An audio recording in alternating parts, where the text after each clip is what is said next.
और हम्म इसी तरह से लाड़काना, हम्म फिर सक्खर, फिर हम्म घोटकी, फिर मीरपुर खास, इसी तरह से आपकी जो है जैकबाबाद, सही। और कश्मोर कंदकोट, इन डिस्ट्रिक्ट्स में ऑपरेट कर रही है। जो डिस्ट्रिक्ट्स अभी रह गए हैं हम्म उनमें एक है थरपारकर, एक है दूसरा है उमरकोट, हम्म तीसरा है सांगड़, हम्म चौथा है टंडुआला यार, हम्म पांचवा है नौशेरा फरोज, हम्म, छठा है दादू, और सातवां है जामशोरो। ठीक है। बस ये 7 डिस्ट्रिक्ट्स में अभी रह गए हैं जिनको हमने टारगेट किया हुआ है कि कमिंग जून तक हम इन डिस्ट्रिक्ट्स को भी कवर कर लेंगे। ठीक है इंशाल्लाह। अच्छा ये बताइए कि एक अजला में कितनी एम्बुलेंसेज हैं जो कि इस वक्त सर्विसेज दे रही हैं आप?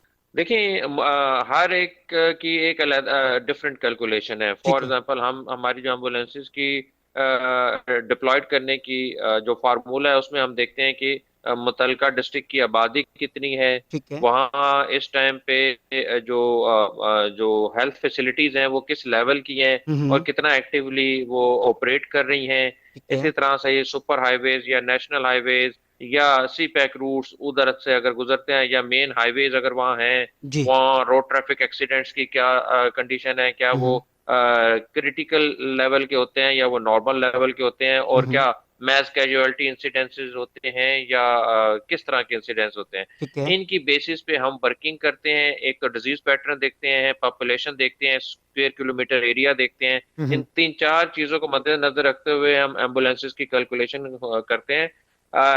वैसे तो हर एम्बुलेंस, हर 1 लाख आबादी के ऊपर एक एम्बुलेंस होनी चाहिए, लेकिन जैसा मैंने अभी बताया, अभी गवर्नमेंट ऑफ सिंध ने हमें 203 एम्बुलेंसेस दी हैं। हम्म अभी इसके बाद इंशाल्लाह ताला जैसे जैसे वो हमें एम्बुलेंसेस और देते रहेंगे, तो हम्म हमने जो टारगेट अपना रखा हुआ है, with the help of government of Sindh hmm, and support of government of Sindh, हम पूरे सिंध में कोई 450 500 के करीब हमने एम्बुलेंसेस चलाने का हमने अपना टारगेट सेट किया है for the next physical year. सही। सही। अच्छा ये बताइएगा कि कराची समेत तमाम अजला में यकीनन बहुत सारी एम्बुलेंस सर्विसेज हैं, लेकिन जो आपकी एम्बुलेंस सर्विस है, ज़रा इसके हवाले से मैं पूछना चाहूँगा कि चूँकि लोगों को जब मरीज़ को लेकर जाते हैं तो यकीनन कुछ पैसे उन्हें देने होते हैं, जो कि आपको पता है महंगाई का एक तूफ़ान है इस वक्त, और यकीनी तौर पर पैसा पे कर कर लोगों को लेके जाना पड़ रहा होता है। तो क्या आपकी एम्बुलेंस सर्विसेज के भी कुछ पैसे हैं, या जब आप मरीज को छोड़ेंगे तब, या फिर जब मरीज को हॉस्पिटल से घर शिफ्ट करेंगे तब? इस हवाले से ज़रा बताइए।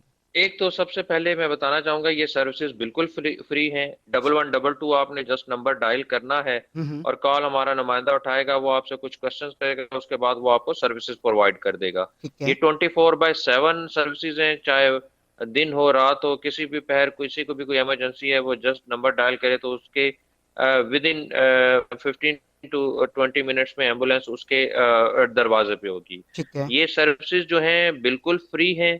और इन सर्विस, जैसे आपने क्वेश्चन किया कि ये दूसरी सर्विसेज से मुख्तलिफ कैसे हैं, हम्म इसमें मैं आपको एक चीज बताऊं कि बाकी जो सर्विसेज है ना, वो जैसे आपने रोड पे चलते हुए देखते हैं कोई प्राइवेट ऑर्गेनाइजेशन, इसी तरह से ये हर बंदा कुछ और एनजीओज हैं जो वो काम हम्म कर रही हैं। हम्म, वो ट्रांसपोर्टेशन सर्विसेज तो हैं, वो एम्बुलेंस सर्विस नहीं है। ठीक है। एम्बुलेंस की जो इंटरनेशनली डेफिनेशन है ना, हम्म, एक तो उसका सन वेल्थ एंड हाइट और डायमेंशन होनी चाहिए, इसके बाद उसके अंदर लाइफ सेविंग इक्विपमेंट होना चाहिए। अब सही। जैसे हम मैं अगर लाइफ सेविंग इक्विपमेंट का बात करता हूँ ना, जी तो जी। हमारी एम्बुलेंस के अंदर कार्डिक मोनीटर है, कार्डिक मैनेजमेंट होती है, पेशेंट मोनीटर भी अवेलेबल होते हैं, इसी तरह से हमारे एडीज होते हैं, सक्शन मशीन्स होती हैं, हम्म और इस गायनी किट्स होती हैं, ट्रॉमा जो है किट्स होती हैं। हम्म इसके अलावा हमारे पास सक्शन यूनिट होते हैं, ऑक्सीजन सिस्टम हमारे पास लगा हुआ है, हमारी हम्म एम्बुलेंसेज में वेंटिलेटर्स होते हैं, निबुलाइजर्स होते हैं। हम्म ठीक है, ये तमाम इक्विपमेंट हर एक एम्बुलेंस में अवेलेबल होता है।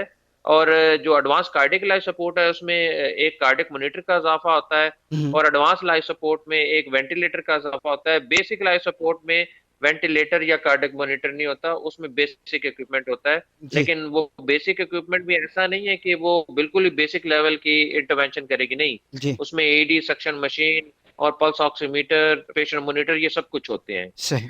अच्छा, ये एम्बुलेंसेज एक एक तो मैंने आपको इक्विपमेंट बताया, दूसरा इन एम्बुलेंसेज में तकरीबन कोई 75 different types of emergency medicine, emergency injectables hmm. और डिस्पोजेबल आइटम्स होते हैं। सही। और ये इसमें जो भी इमरजेंसी हो, जिस